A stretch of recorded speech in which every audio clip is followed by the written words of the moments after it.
واخشوا يوما لا يجزي والد عن ولده ولا مولود هو جاز عن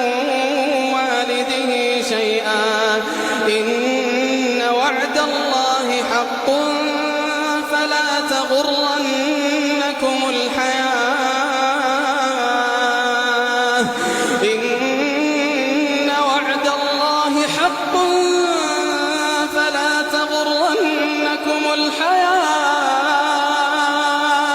فلا تغرنكم الحياة الدنيا